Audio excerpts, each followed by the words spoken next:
Welcome to Daily Current Affair. Today is 30th of September 2022. The question is, who has been appointed new Attorney General of India? That is R. Venkataramanni. R. Venkataramanni को क्या किया है?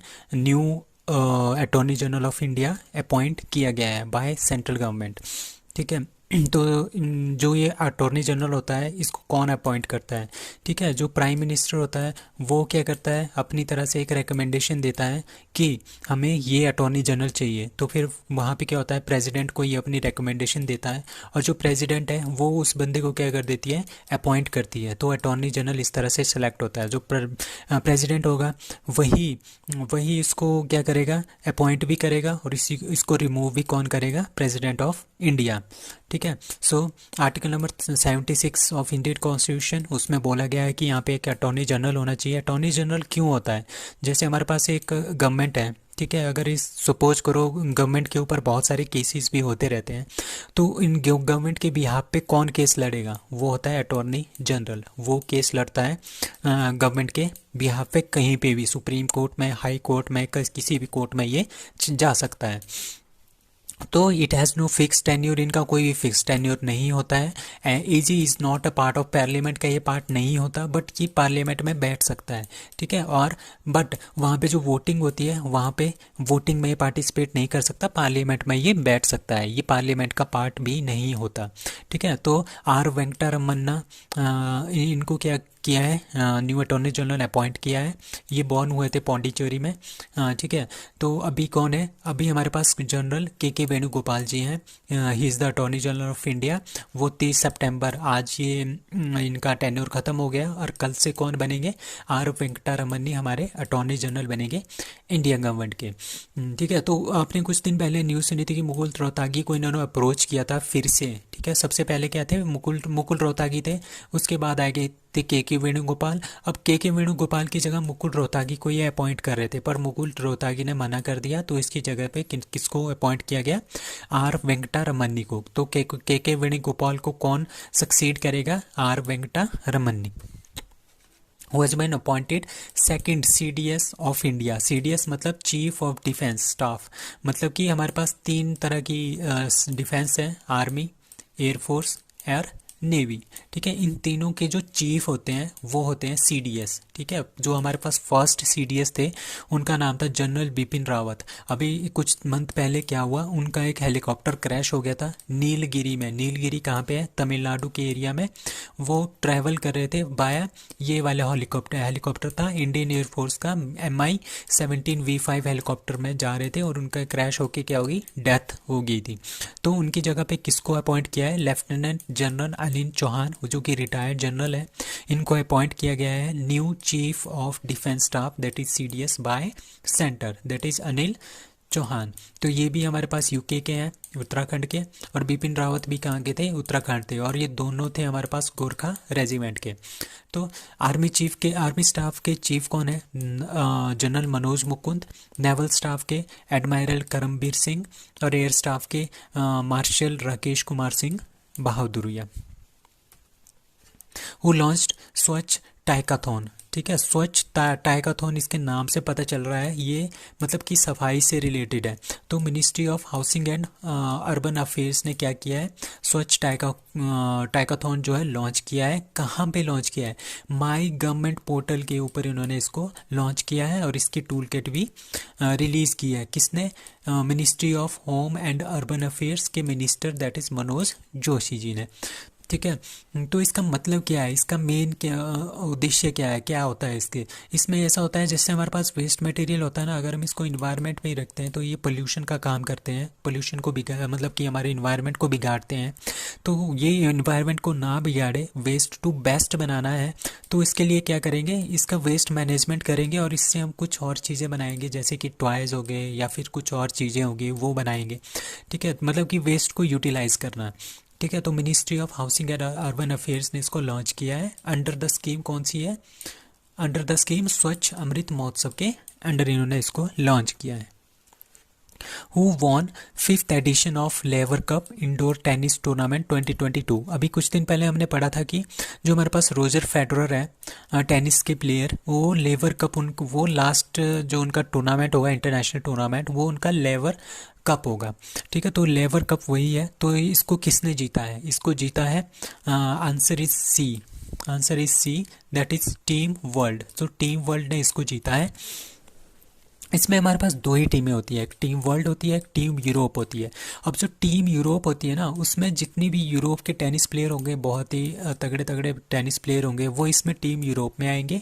और team world दूसरी team होगी, जिसमें कि पूरे वर्ल्ड के, मतलब कि यूरोप के अलावा जैसे एशिया हो गया, अफ्रीका हो गया, नॉर्थ अमेरिका, साउथ अमेरिका हो गया, तो वो एक टीम बनाएंगे, उसको बोलेंगे टीम वर्ल्ड। तो ये दोनों खेलती है। तो इस बार पहली बार टीम वर्ल्ड ने ये कप जीता है, Laver cup 2022 for the first time. ठीक है, तो उन्होंने 13-8 से टीम यूरोप को हरा दिया है Laver Cup indoor tennis tournament में। अब हमारे पास जो टीम वर्ल्ड के प्लेयर थे वो थे Frances Tiafoe and Felix Auger, ये टीम वर्ल्ड के प्लेयर थे।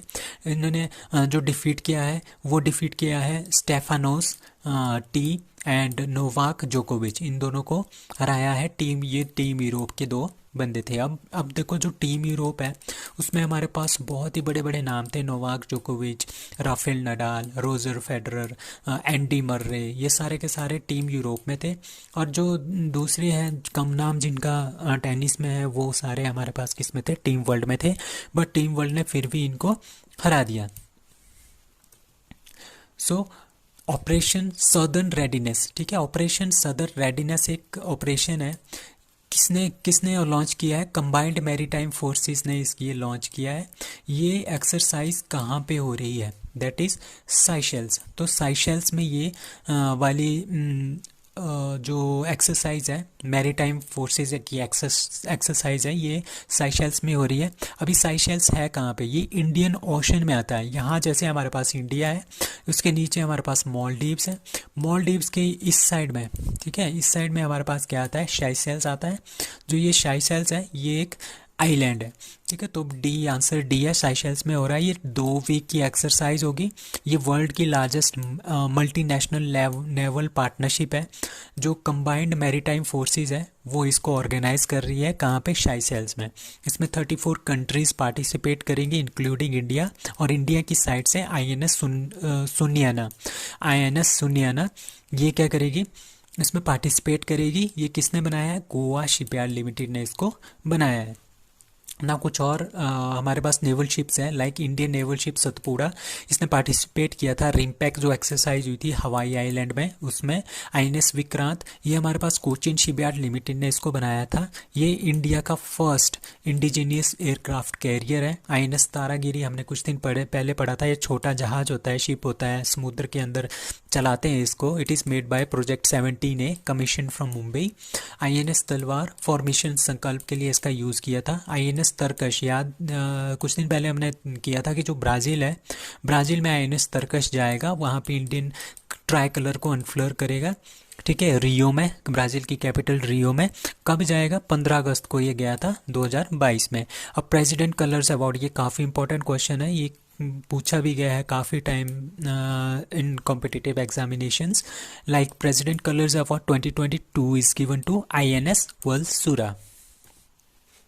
नाउ लता मंगेशकर का जो चौक है is inaugurated at, that is B, Ayodhya. Ayodhya में क्या किया है? सीएम योगी आदित्यनाथ जी ने इनैगुरेट लता मंगेशकर चौक इन्होंने जो है इनैगुरेट किया है। कहाँ पे? अयोध्या नया घाट में। ठीक है, और एक इसके साथ साथ वहाँ पे इन्होंने एक वीणा रखी है। वीणा जो वाद्य यंत्र होता है बजाने वाला, वो भी वहाँ पे रखी है। 14 टन की एक स्टैच्यू टाइप है, वो भी यहाँ पे इंस्टॉल किया है वीणा का। सो लता मंगेशकर का जन्म कब हुआ था? 28 सितंबर 1929 को मध्य प्रदेश में। पद्म विभूषण इनको 1999 में मिला था, भारत रत्न 2001 में। और लीजन ऑफ द ऑनर, ये हाईएस्ट सिविलियन अवार्ड है फ्रांस का, ये किसको मिला है? 2009 में इनको लता मंगेशकर को मिला था।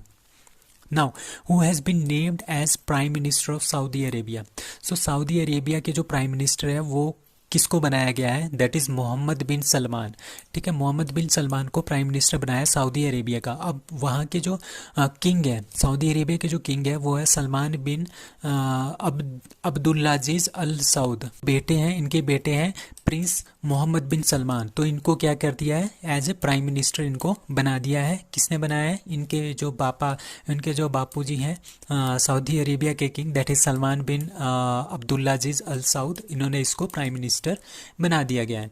तो सऊदी अरेबिया के बारे में जानते हैं कुछ। It is the only country, ये हमारे पास एक ही कंट्री है जो कि रेड सी और पर्शियन गल्फ दोनों के साथ बाउंड्री बनाती है। Capital is at Riyadh.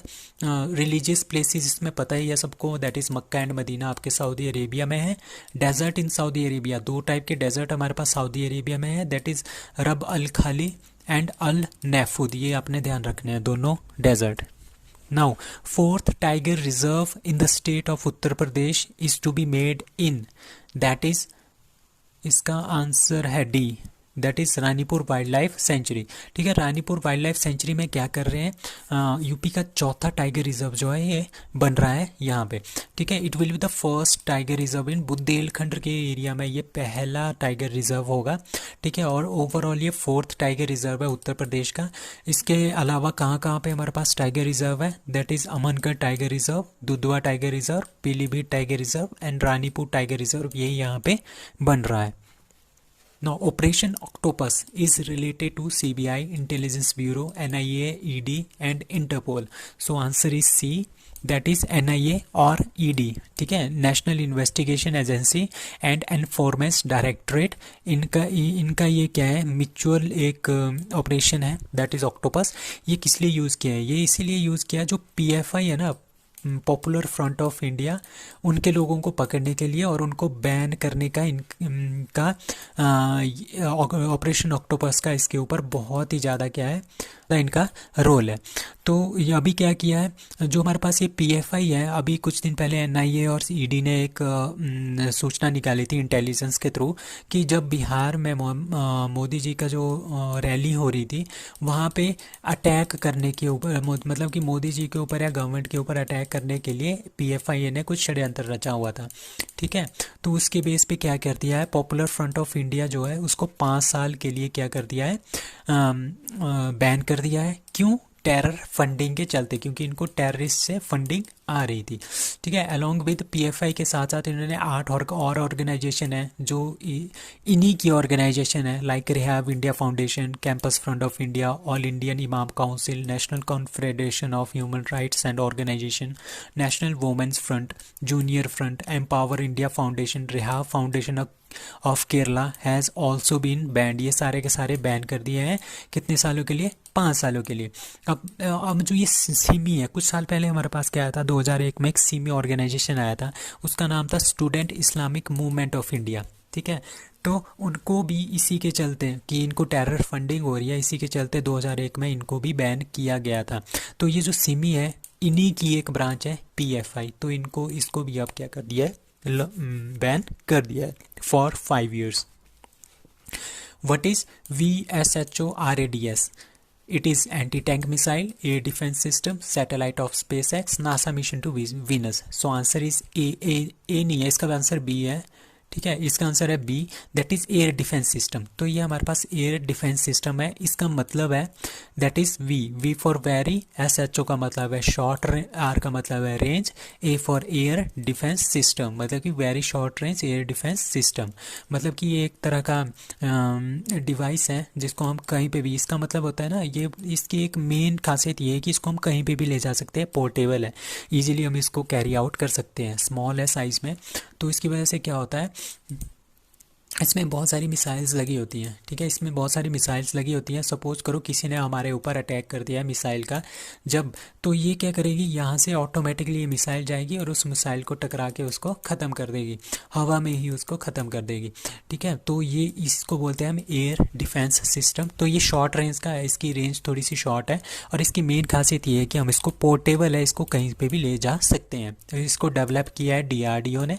Testing कहाँ पर हुई है, DRDO को जितनी भी टेस्टिंग होती है चांदीपुर उड़ीसा में होती है। अब कुछ और मिसाइल्स हैं लाइक ब्रह्मोस। ठीक है, इंडिया और रशिया का जॉइंट वेंचर है, 375 मिलियन $US की डील हुई है फिलीपींस के साथ इसको बेचने के लिए। ये 290 किलोमीटर की रेंज तक है, ये जा सकता है एंड 2.8 मैक इसकी स्पीड है, मतलब कि साउंड की स्पीड जो होती है ना वो होती है 1 मैक, मतलब कि ये कितना है 2.8 मैक, मतलब कि 2.8 गुना ज़्यादा, जितनी स्पीड साउंड की होती है उससे 2.8 गुना ज़्यादा जो है इसकी स्पीड है। अब अस्त्रा मिसाइल क्या है, ये beyond visual range air to air missile है, ठीक है। इसको और इसके बाद आता है हमारे पास DRDO। ये कब फाउंड हुआ था, 1 जनवरी 1958 को बनाया गया था इसको। इसमें जो फाउंडेशन में जो मेन रोल है वो APJ अब्दुल कलाम का था। मोटो इसका क्या है, strengths origin is in science. And इसकी एजेंसी क्या है, इसके एग्जीक्यूटिव एजेंसी, मतलब कि इसके एग्जीक्यूटिव कौन है, that is doctor Sameer V Kamath. इससे पहले क्या थे, सतीश रेड्डी जी इसके थे, इसके एग्जीक्यूटिव डायरेक्टर थे, ठीक है। उनको क्या कर दिया, उनको डिफेंस मिनिस्टर ने उसको अपना सलाहकार बना दिया है। तो उनकी जगह पे क्या है, डॉक्टर समीर वी कमथ को रखा है as executive director of DRDO। So that's all for today, thank you.